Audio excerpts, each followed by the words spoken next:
आवाज़ सुनता हर किसी की, ना ही भूला कोई वो, सबसे पहले याद उसकी फिर सभी दुनिया की हो। जय श्री राम, जय हिंद, जय भारत। दोस्तों, स्वागत है आप सबका एक बार फिर से आपके अपने चैनल स्काई स्पीक्स पर। आज हम बात करने वाले हैं मिथुन लगन के बारे में। मिथुन लगन के लिए जनवरी का महीना कैसा रहेगा।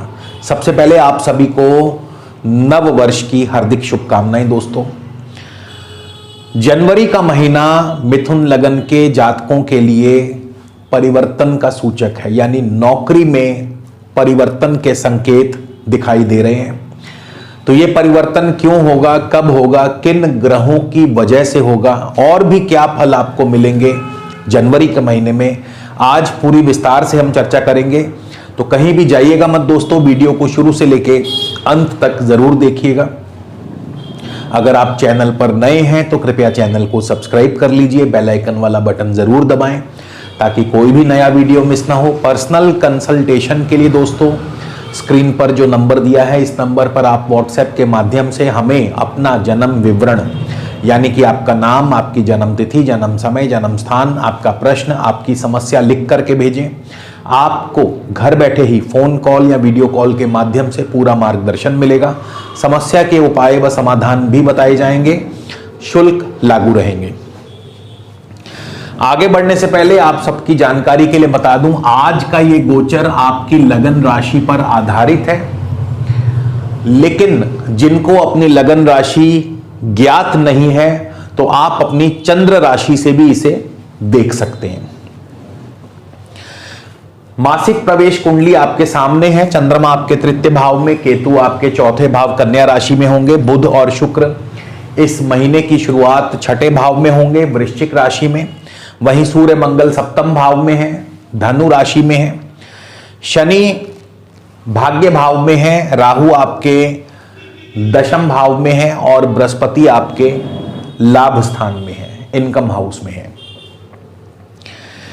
इस महीने सूर्य राशि परिवर्तन करके 14 जनवरी को मकर राशि अष्टम भाव में चले जाएंगे। ऐसे ही 18 तारीख को शुक्र भी राशि परिवर्तन करके सप्तम भाव में आ जाएंगे और 7 जनवरी को ही बुध धनु राशि सप्तम भाव में प्रवेश कर जाएंगे। सबसे पहले हम शुरुआत करेंगे आपके लग्नेश बुध से, यानी जिनका भी मिथुन लगन में जन्म हुआ है। लगन के स्वामी बुध हैं, बुध चौथे भाव के भी स्वामी हैं। तो बुध आपको कैसा फल देने वाले हैं, क्या फल देने वाले हैं, खास करके अगर आपको इस समय बुध की ही दशा अंतरदशा चल रही है तो बुध लग्नेश हैं, चतुर्थेश हैं, छठे भाव में बैठे हैं। तो सेहत का, स्वास्थ्य का थोड़ा ध्यान रखें। छठा भाव रोग स्थान माना गया है, तो रोग स्थान में लग्नेश का जाना यानी सेहत और स्वास्थ्य के प्रति आपको सावधान रहना है। इसके अलावा बुध जो है अपने ही स्व नक्षत्र में है, अपने ही क्षेत्र में है। तो क्योंकि बुध लगन और चौथे भाव के स्वामी हैं, तो प्रॉपर्टी संबंधी कोई भी अगर कार्य है अधूरा तो वो अवश्य आपका पूर्ण होगा। प्रॉपर्टी संबंधी विवाद आपका सुलझेगा, प्रॉपर्टी संबंधी कार्यों से आपको फायदा होगा। इसके अलावा विद्यार्थियों के लिए भी ये समय अनुकूल रहेगा, पढ़ाई में आपका प्रदर्शन बेहतरीन रहेगा। 2 जनवरी से बुध स्वयं मार्गी हो जाएंगे। 7 जनवरी को बुध चले जाएंगे सप्तम भाव धनु राशि में और केतु के नक्षत्र में, मूल नक्षत्र में।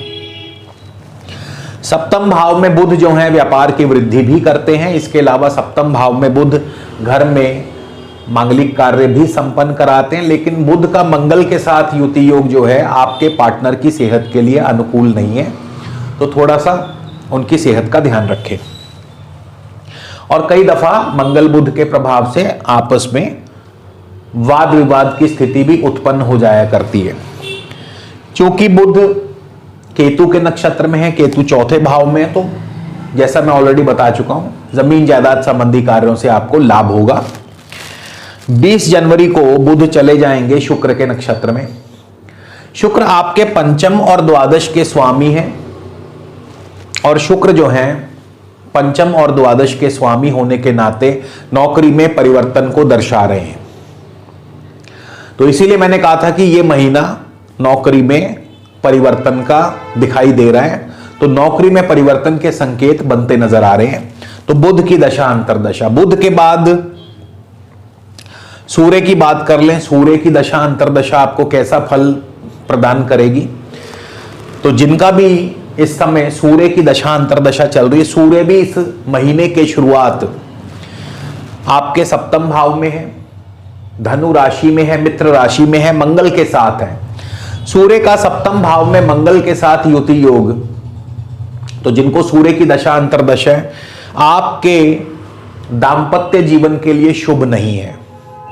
परिवार में आपस में तालमेल में कमी, आपस में वाद विवाद, या कई दफा पार्टनर की सेहत को डाउन करता है। तो सूर्य सप्तम भाव में हमेशा ही दांपत्य के लिए अशुभ माने गए हैं, लेकिन सूर्य शुक्र के नक्षत्र में भी होंगे। शुक्र आपके पंचम और द्वादश के स्वामी है। जहां तक प्रेम संबंधों की बात है, प्रेम संबंधों में सफलता, शेयर मार्केट में निवेश बढ़ेगा आपका, लेकिन नौकरी पेशा व्यक्तियों के लिए यह स्थिति अनुकूल नहीं है। नौकरी में परिवर्तन के योग बना रहे हैं सूर्य, यानी बुध के साथ साथ सूर्य भी नौकरी में परिवर्तन के योग बना रहे हैं। तो जिनकी भी सूर्य की दशा अंतरदशा है, आपको भी नौकरी में परिवर्तन हो सकता है। और 11 जनवरी को सूर्य चले जाएंगे अपने ही नक्षत्र में, सूर्य स्वयं नक्षत्र में होंगे और सूर्य तृतीय भाव के स्वामी हैं। तो यहां भी सूर्य परिवर्तन को ही दर्शा रहे हैं, क्योंकि तृतीय भाव नौकरी में परिवर्तन या स्थान परिवर्तन को दर्शाता है। छोटी मोटी यात्रा और अच्छी खासी भागदौड़ आपकी चलती रहेगी।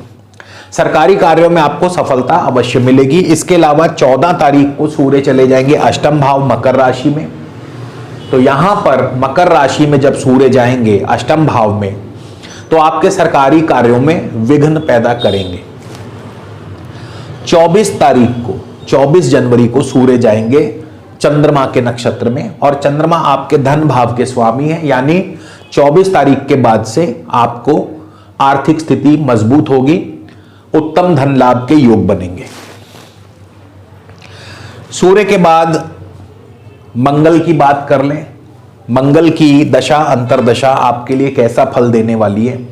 तो मंगल भी आपके सप्तम भाव में है। मंगल आपके छठे और 11वें भाव के स्वामी हैं सप्तम भाव में, और मंगल की दशा अंतरदशा में भी दांपत्य जीवन में वाद विवाद की स्थिति पैदा करते हैं और पार्टनर की सेहत को डाउन करते हैं, क्योंकि मंगल भी अग्नि ग्रह माने गए हैं, क्रूर ग्रह माने गए हैं।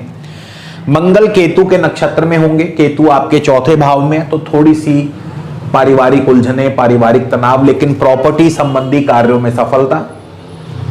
यहां भी मंगल की केतु के नक्षत्र में स्थिति प्रॉपर्टी विवाद को सुलझाते हैं, प्रॉपर्टी संबंधी डील्स को मैच्योर करते हैं। 14 जनवरी को मंगल चले जाएंगे शुक्र के नक्षत्र में। यहां पर एक बार फिर देखिए, शुक्र पंचम और द्वादश के स्वामी हैं। जहां तक प्रेम संबंधों में आपको सफलता दिलाते हैं, आपको शेयर मार्केट में आपका निवेश बढ़ता है, संतान की तरफ से आपको शुभ समाचार प्राप्त होते हैं। लेकिन पंचम और द्वादश जब भी आपस में मिलते हैं, तो ऐसे में नौकरी में परिवर्तन अवश्य होता है। या कई बार क्या होता है कि नौकरी में अगर परिवर्तन ना भी हो, तो नौकरी में आपके लिए दिक्कतें बढ़ जाती हैं। फिर मंगल की दृष्टि दशम भाव पर भी रहेगी। मंगल राहु को भी देखेंगे दशम भाव से, तो आपके कार्य क्षेत्र में थोड़ा सा वाद विवाद की स्थिति उत्पन्न करेंगे। मंगल और राहु का प्रभाव जब दशम भाव पर रहेगा। मंगल की आपके प्रथम भाव पर दृष्टि है। मंगल क्योंकि आपके रोग भाव के स्वामी हैं, तो स्वयं अपनी सेहत का ध्यान रखें, चोट आदि से बच के रहें। इसके बाद मंगल की धन भाव पर नीच दृष्टि रहने से धन के नुकसान के योग भी बनते हैं, यानी मंगल की दशा अंतरदशा में धन हानि भी हो सकती है। मंगल के बाद शनि की बात कर लेते हैं। शनि की दशा अंतरदशा आपको कैसा फल प्रदान करेगी? शनि आपके नवम भाव में है, भाग्य भाव में है, अपनी राशि में है, अष्टमेश होकर के नवम भाव में गए हैं, तो पैतृक संपदा दिलवा सकते हैं। पैतृक सुख दिलवा सकते हैं, पैतृक संपदा दिलवा सकते हैं, लंबी दूरी की यात्राएं, धार्मिक यात्राएं करवाते हैं। शनि राहु के नक्षत्र में है, शतभिषा नक्षत्र में है, और राहु कहां बैठे? दशम भाव में।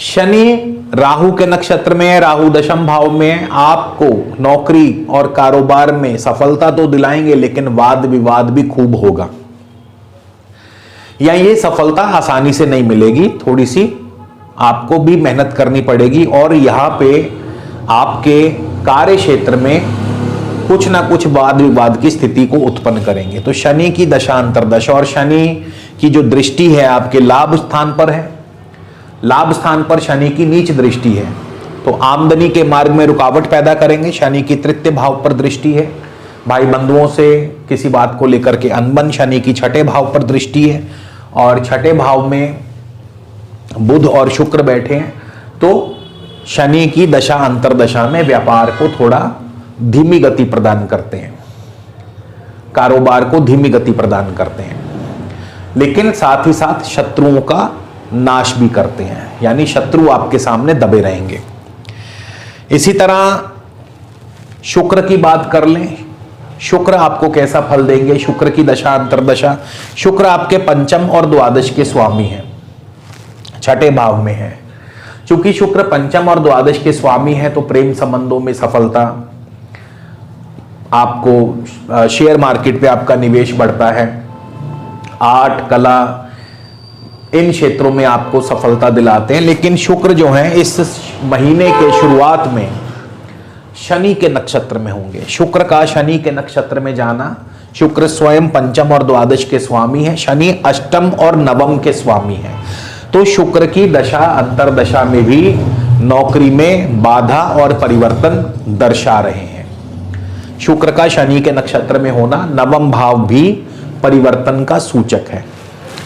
7 जनवरी को शुक्र चले जाएंगे बुध के नक्षत्र में। बुध के नक्षत्र में जैसे ही शुक्र जाएंगे तो प्रॉपर्टी संबंधी कार्य सफल होंगे, पढ़ाई में आपका प्रदर्शन बहुत बढ़िया रहेगा। उससे पहले पढ़ाई में उतना बढ़िया नहीं, लेकिन जैसे ही बुध के नक्षत्र में प्रवेश करेंगे तो पढ़ाई के मामले में आपका प्रदर्शन बढ़िया रहेगा, और प्रॉपर्टी संबंधी कई विवाद आपके सुलझेंगे, प्रॉपर्टी संबंधी कई डील्स आपकी मैच्योर होंगी। 18 जनवरी को शुक्र चले जाएंगे केतु के नक्षत्र में, थोड़ी सी पारिवारिक उलझने, मानसिक तनाव। 29 जनवरी को शुक्र स्वयं अपने नक्षत्र में जाएंगे, और जैसे ही शुक्र अपने नक्षत्र में प्रवेश करेंगे, लव लाइफ, प्रेम संबंधों में सफलता, संतान की तरफ से शुभ समाचार, शेयर मार्केट में निवेश बढ़ेगा, लेकिन नौकरी में आपको दिक्कतें पैदा होंगी, नौकरी में परिवर्तन के योग बना देंगे। तो शुक्र इस प्रकार से फल देने वाले हैं। शुक्र के बाद बृहस्पति की बात कर लें। बृहस्पति जो हैं आपके एकादश भाव में, बृहस्पति सप्तम और दशम के स्वामी हैं, लाभ स्थान में बैठे हैं, यानी बृहस्पति नौकरी कारोबार से, यानी बृहस्पति की दशा अंतर्दशा, दशा अंतर्दशा कभी मत भूलिएगा। तो बृहस्पति की दशा अंतर्दशा में नौकरी कारोबार में अच्छी स्थिति। बृहस्पति भी केतु के नक्षत्र में है, तो केतु आपके चौथे भाव में, प्रॉपर्टी संबंधी कार्यों में सफलता, लेकिन पारिवारिक तनाव और उलझने साथ साथ चलती रहेंगी। बृहस्पति की तृतीय भाव पर दृष्टि है, स्थान परिवर्तन के योग, भाई बंधुओं से सहयोग मिलता रहेगा। पंचम भाव पर बृहस्पति की दृष्टि, विद्या पढ़ाई इन क्षेत्रों में आपको सफलता, और इसके अलावा शेयर मार्केट से लाभ। बृहस्पति की सप्तम भाव पर दृष्टि, घर में कोई ना कोई मांगलिक कार्य अवश्य संपन्न होगा। राहु और केतु की बात कर लें। राहु आपके दशम भाव में है, राहु गुरु की राशि और बुध के नक्षत्र में है। राहु आपको यकीन मानिए बहुत ही अच्छा फल देने वाले हैं। अगर आपको राहु की दशा अंतर्दशा चल रही है तो राहु दशम भाव गुरु की राशि में है, गुरु भी लाभ स्थान में है, राहु बुध के नक्षत्र में है, और बुध आपके लगन और चौथे भाव के स्वामी है, यानी चारों केंद्र राहु की दशा अंतर्दशा में चारों केंद्र एक्टिवेट हो गए हैं। तो आपके कारोबार में अच्छी तरक्की, नौकरी में अच्छी प्रमोशन, अच्छी सफलता, जमीन जायदाद कार्यों में सफलता, घर में शुभ एवं मांगलिक कार्य भी संपन्न होंगे। यानी राहु की दशा अंतर्दशा स्वयं आपको तरक्की देने वाली होगी। वहीं केतु की दशा अंतर्दशा भी कुछ वैसे ही फल प्रदान करेगी। केतु भी लग्नेश बुध की राशि में है, लगन के स्वामी है बुध, चौथे भाव के स्वामी, और मंगल के नक्षत्र में है।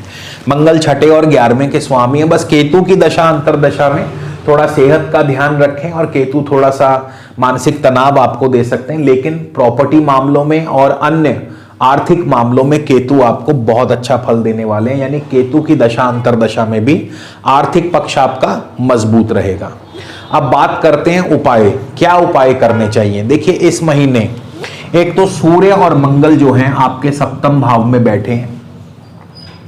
सूर्य और मंगल का सप्तम भाव में बैठना आपके दांपत्य जीवन के लिए शुभ नहीं है, क्योंकि दोनों ही क्रूर और अग्नि ग्रह तो दांपत्य जीवन में कड़वाहट भरते हैं। ऐसे में क्या उपाय करें, बहुत सरल उपाय, गाय को गुड़ खिलाएं या चारे में गाय को गुड़ डाल करके खिलाएं। गौ माता की सेवा करें, गाय को गुड़ आदि खिलाते रहें, चारे में मिक्स करके खिला सकते हैं। इसके अलावा देखिए इस साल आपके शनि की पोजीशन बहुत बढ़िया है, शनि भाग्य स्थान में। हालांकि शनि राहु के नक्षत्र में चल रहे हैं, थोड़ा सा शनि यहाँ पे डाइसी रहेंगे, लेकिन शनि की अपनी पोजीशन बढ़िया है, भाग्य भाव में चल रहे हैं।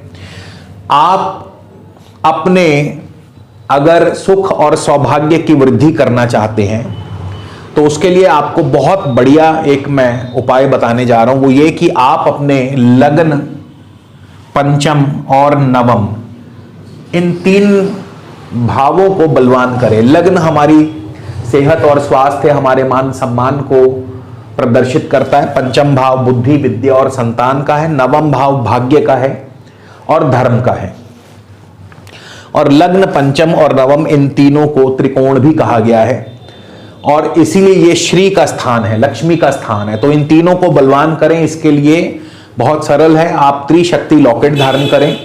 यानी त्रिशक्ति लॉकेट यानी लग्न, पंचम और नवम भाव के स्वामियों का रत्न जड़ित लॉकेट धारण करें, जिसे हम त्रिशक्ति लॉकेट कहते हैं। लगन के स्वामी बुध हैं, उसके लिए पन्ना, पंचम भाव के स्वामी शुक्र हैं, उसके लिए ओपल, और नवम भाव के स्वामी शनि हैं, उसके लिए नीलम। यानी पन्ना, ओपल और नीलम का त्रिशक्ति लॉकेट जड़ा हुआ धारण करें। और ये लॉकेट आपको हमारे कार्यालय से संपर्क करने पर प्राप्त हो सकता है। आप घर बैठे ही कोरियर के द्वारा मंगवा सकते हैं, जिसके लिए नंबर हमारी स्क्रीन पर दिया गया है। तो दोस्तों इसी के साथ आपसे विदा लेता हूं, अगले वीडियो में फिर मुलाकात होगी। जय श्री राम, जय हिंद, जय भारत।